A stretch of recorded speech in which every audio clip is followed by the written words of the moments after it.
Hello, everyone. My name is Allie Libb, and I'd like to welcome you to today's ReadyTalk webinar, the sixth in our Future of Work series, titled Essential Strategies for Managing Remote Teams. ReadyTalk is pleased to bring you the last webinar in our six-part series, which has been designed to provide you with an inside look at the state of today's business environment and how key components are adapting to technology. Experts in office design, IT infrastructure, workplace process, and training have shared their expertise and experience to provide you with key takeaways from each session. So before we get started today, I'd just like to cover a couple of housekeeping items. We will be recording this webinar, which will be emailed to you after today's event. Also, if you have questions during today's webinar, please feel free to submit them using the chat feature that's located at the bottom left of your screen. And if you'd like to contribute to the social conversation surrounding this webinar, please use the hashtag FOWWS, which stands for Future of Work Webinar Series. So with that, we have a really great session in store for you today. I'm pleased to welcome today's speaker, Rob Rawson. Rob is a former medical doctor, and he now runs a team of over 45 people, all working remotely from 12 countries around the world. He's an expert at hiring offshore using all kinds of methods, including outsourcing websites. So with that, Rob, I'm happy to turn it over to you. It's great to talk to you all, and it's really a very interesting topic for me, something that I've been doing for quite a long time now. I've been working completely remotely for quite a long time, so for over 8 years now. And as Ali mentioned, I'm actually a former medical doctor, so it's a big change for myself. I used to be working with patients, and then I basically got into this entrepreneurial drive that led me into what I'm doing now. So it's a world apart, but it also has a lot of advantages in that, for example, I've been traveling for 4 years at a time. I actually worked while traveling. I was working from different countries 1 month at a time. My company is also 100% remote, and it has also a lot of big advantages. So people are all around the world working from home. It seems a little strange, actually, for some people that see it and understand it at first, because it's not really the norm. Most companies are all local and have everyone in the same location, and I've taken this to the extreme of having everyone remote, completely remote. We try to meet up once a year, but we don't actually meet each other very often. And in fact, I have an assistant, for example, who's in the Philippines, and I've never met her. It's actually quite strange. I have given her my credit card details. She knows all of my ex-girlfriends, my wife. She knows everything about me. She's my full-time personal assistant, but I've never met her. Not that I'm saying that's a good thing, actually. It's a little bit sad. Like, I do want to meet her, but sometimes it's difficult because she is so remote. She's in such a remote area of the world that the few times that we've tried to connect, it's been difficult. So that's kind of, I'm taking it to an extreme. You don't need to take it as far as I have, but you can understand from what I'm doing how to work remotely and how to communicate remotely. And I hope that the strategies that I've found over the years will be helpful for you, even if you're just doing some work remotely as opposed to doing everything like I am in my company. So what are the advantages of remote work? Well, I believe it's actually more productive if you do it right. And it really depends on the way that you work and the way that your company works when you're working remotely. But if you do it right, if you really have a productive work strategy, it is more effective because you don't have those distractions and you can really focus on what you're doing. It's also, for a company, it's easier to find great people. And why is that? Well, if you're hiring locally, you're hiring in your own city. So if you're in San Francisco, you're hiring in that area, which is a very competitive market. If you say, look, I'm going to hire across the whole of the U.S., then you're greatly expanding the talent pool that you can hire from. So you can imagine it's pretty obvious that that's going to make it easier to hire great people because you're hiring from the whole country versus just your city. And you can even hire from other countries around the world as well. So I'm actually from Australia. Our company is in the U.S. We have some team members in the U.S., some in Canada, and some around the world. So that's a huge advantage. Another thing is minimizing costs. Obviously, you're getting rid of the office, but there's a bunch of other costs that you are minimizing by working remotely. And the other thing is that you can have fun traveling. You can have more flexibility. Remote work is usually more flexible, so you can often work different hours, work from cafes. As long as you're continuing to be productive, that is a big advantage for people that are doing this kind of work strategy. So how do you make it work? And there's a lot of issues that people have with remote work, and there's a lot of people out there that just say it just doesn't work. Marissa Mayer from Yahoo actually said, look, it's just we're no longer allowing remote work in our company. So there are really competing views about remote work. Some people think it's just not possible at all. And I think a lot of that comes from inadequate remote work strategies. And so the first thing to compensate for that and to really help with a remote work team is that you need to over-communicate. Why is that? Well, if you're in the same office, you kind of bump into each other. You know, the manager will bump into the team members and will just notice that they're not doing something, or just remember that they need to do something. Now, if you're working remotely, that doesn't happen. So you don't bump into each other. You don't have that kind of like, oh, I just remembered I need to tell you something. So you need to compensate for that, and you need to actually actively, proactively make sure that you're communicating. You need to over-communicate relative to just a normal office environment. So one thing that we have is a chat room that's constantly open, where you're constantly chatting with people. So that's it, with a text chat. We also have a daily video meetings with the team members. So each person is at least meeting once a day of a video chat. So that's sort of more like a team meeting environment, and it's a way to make sure that people are feeling like they're connected. When you're working completely remotely, it can get very disconnected, and it can feel a little bit inhuman because you're just not feeling like you're connected with your team. And that is a big issue that you need to compensate for. And you need to make sure that you're doing video meetings, that you're actually communicating and you're in touch with your team members. So let's move on then to what are some of the different styles of communication, because you need to get each of these styles right in order to communicate effectively when you're working remotely. So the first one is email, and I think everyone's familiar with that. The second is project management apps, such as Asana, Jira, Basecamp, and there's dozens of them out there, and most of them are very, very good. And this is a bit different to email, and it's important for most teams to have that kind of app. And we'll discuss a bit more why later. Documents, so collaborative documents such as Google Docs, Microsoft have their offering. There's so many tools out there. There's no excuse to say there isn't a tool. There really is enough tools to do all of this communication remotely. There's no problem with that aspect. And that's one of the reasons why remote communication and remote work is becoming more and more popular, is because there really is the technology to do it effectively. And the barrier is not the technology. The barrier is the adoption of the technology and understanding how to use it, and also having the right strategies, which is what we're talking about in this webinar. So the next thing is text chat. Text chat is being able to chat constantly with your team members, just with a text,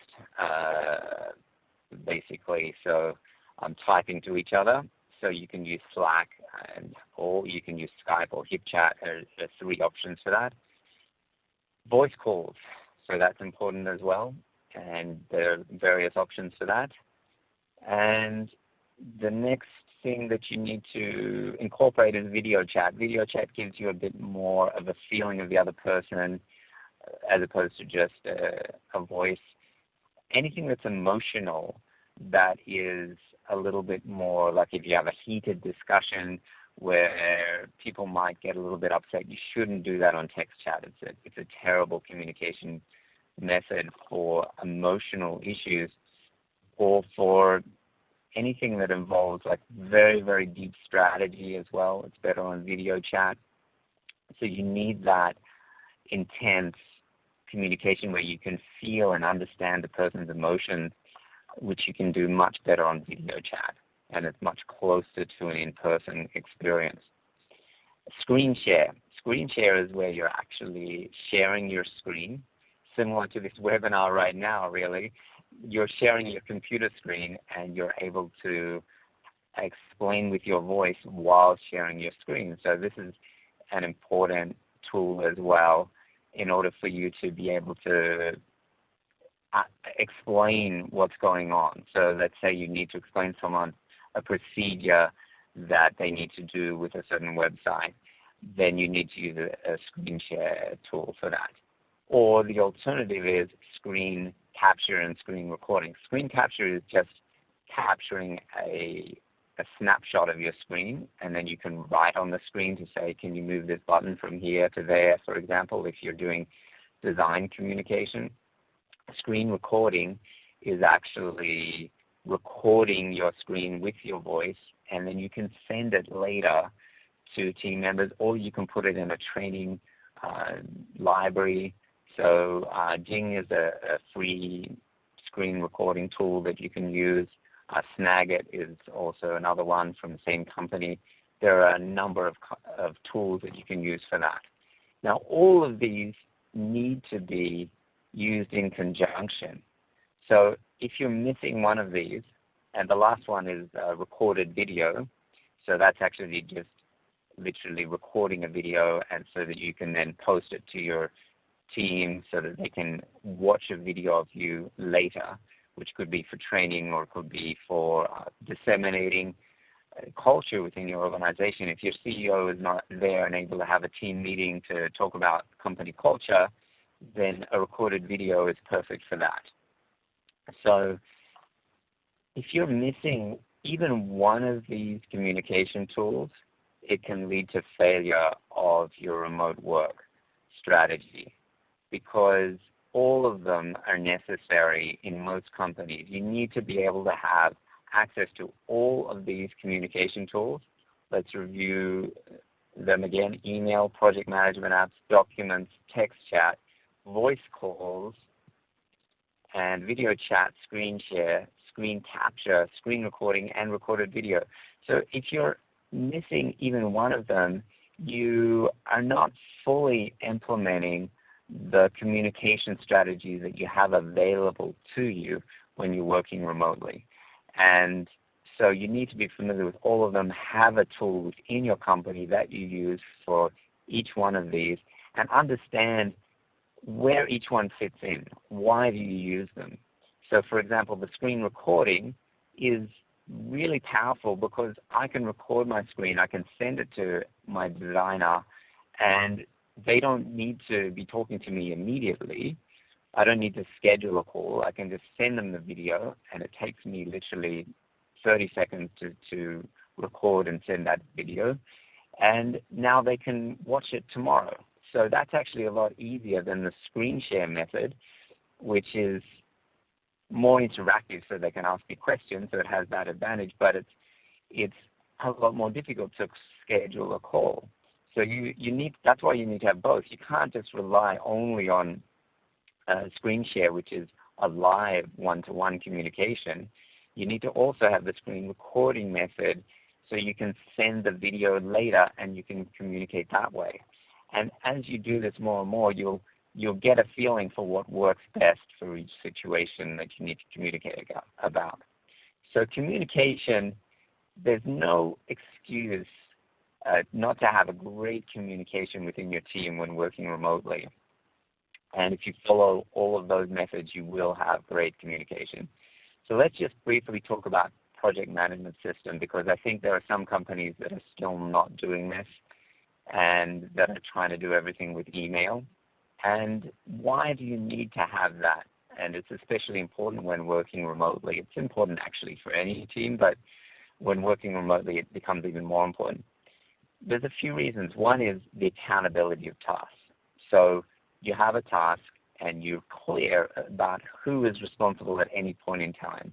So that task needs to be assigned to a person, because tasks can just fall through the cracks. If everybody's responsible, nobody's responsible. It has to be assigned to one person. A project management system is perfect for that. Remembering where things are. So the project management system has projects, and it has an organization method where you can go back and see files and you can see where things are. Also, it helps to minimize email, because you don't have to do everything via email, which just leads to this overload situation. Instead, you can have a system where they can come back and refer to the communication at a later stage. Also, for onboarding new staff, if new staff come, they can come and see the previous communication. So they can actually see what was discussed previously about this topic, and they don't have to be brought up to speed individually. They can just read it all again. And also creating systems. So systems are procedures in your business for all sorts of things, whether it's hiring new staff, whether it's basically letting go of a staff member. You need to have procedures for each of these things, and you need to store them somewhere. There are all sorts of ways that you can store them. You can store them in Google Docs. You can store them in the project management system. It actually doesn't matter so much where you do it. What's important is that you have a system that you actually do it. So the next thing is tracking attendance and work hours.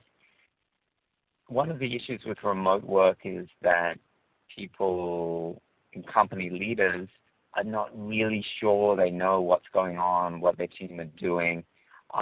And so it's obviously important to have accountability around tasks, to say, this is what your tasks are, you need to have it finished by this date, etc. Also, you can track the working hours and the time when people are working, and that's actually something that we personally build software for. It helps when everything is completely remote, and I literally just don't know when people are working, and it just helps me to understand that everyone is online, is working, what time they worked, were they really working at that time. It gives a layer of kind of trust and accountability. In an office, you see that because everyone comes into the office, and you see quite clearly everyone is working because they're there. I mean, they might be, doing some personal work on their computer, but at least you know that they're actually there in the office. So this is important. I'm not saying that absolutely every team needs to do it. Some high-level teams, for example, the founders of WordPress and Automatic, they have a completely remote team of, I think, around 300 people. They have a billion-dollar company. They don't necessarily do this kind of tracking of attendance. They have a complete level of trust in the team, and that's fine. I think that a lot of teams do need to do it because they don't have the type of company and the type of culture that Automatic and WordPress do. So it's something to consider. Next is nurturing virtual friendships. So this is something that you experience when you're working remotely. Is it does become very, very remote, really. Like you can literally feel a bit like you're a computer, and it's one of the negatives, potential negatives. Although you can completely have friendships while you're remote as well. And I've experienced that our team are very, very close. When they meet in person once a year, they love it. They really have a lot of fun. And one thing that we've implemented recently is having scheduled coffee meetings within the team.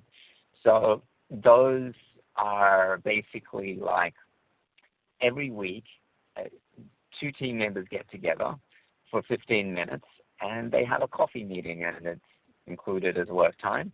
And they basically chat about non-work things. It's sort of like the water cooler type situation where they're able to just chat personally and get to know each other better.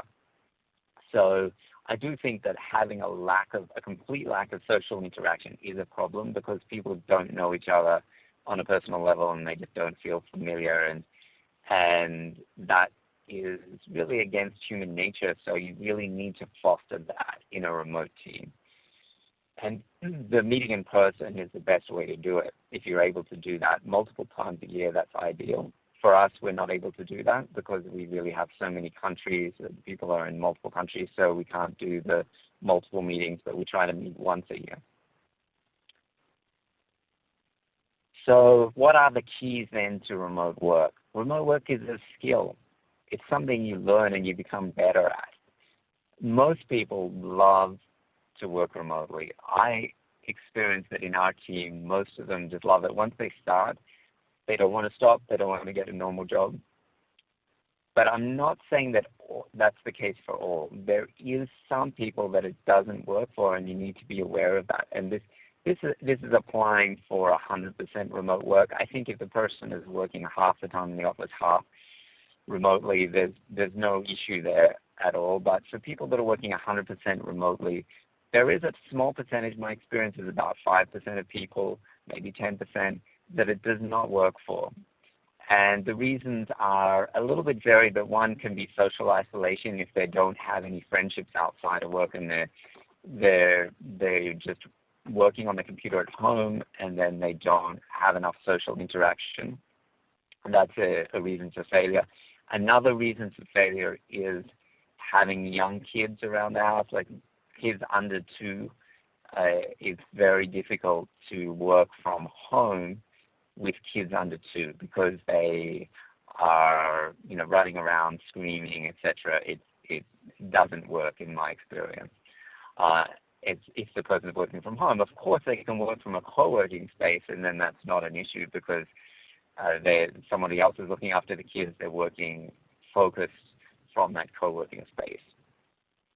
Most companies do seem to fail at remote work based on my discussions with companies. There are some that really get into it and completely get into remote work, but there are others that fail, and I think that that's because they just don't spend enough time to understand all of these tools. They tend to run their company by bumping into each other.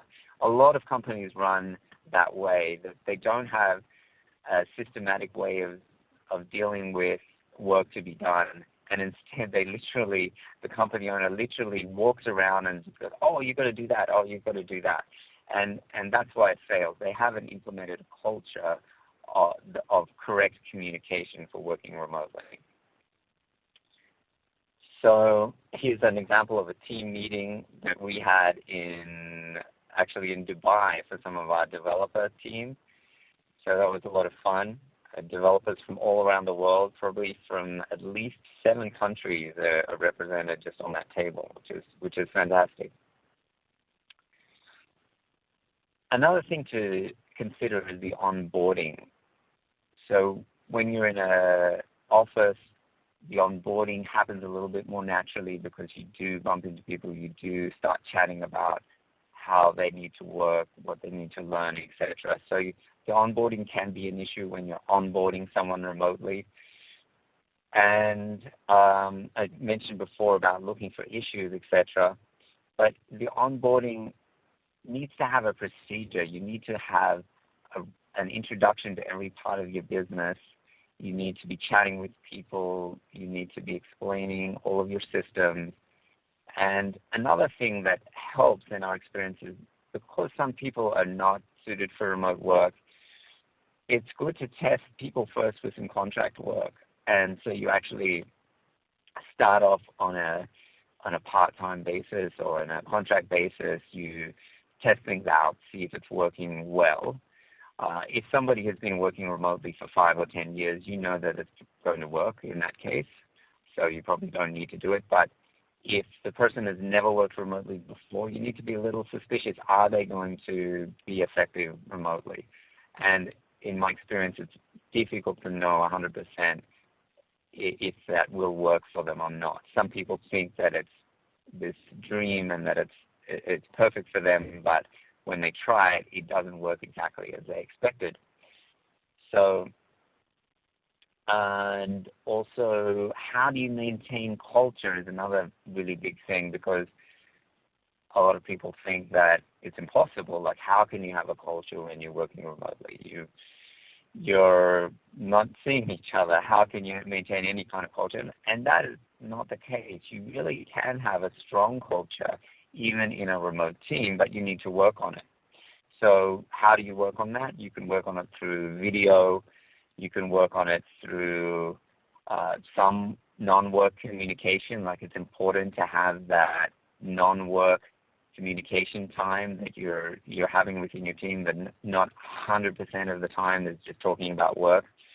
And also, getting together in person is really great for maintaining culture as well. But that's something that the leadership need to really work on, to communicate constantly with the team. It's something that I personally am working on and need to work on further, to make sure that the team understand where we're at, that they have constant communication via video, that they feel like they're part of something, even if they're working from home and they're not seeing the team in person. So that's basically the main points that I wanted to cover. Do we have any questions right now, Ali, from the audience, or do we have anything else that you would like me to cover? Great. Thanks so much, Rob. We do have some great questions coming in from the audience, so I want to get to a few of those before we wrap up. And my first question for you, Rob, is can you really be remote and have a deep level of communication? I mean, I know you talked about this earlier on in the presentation, really about the different ways to communicate and, and how you can really stay in constant communication with your employees. But can you really have that deep connection?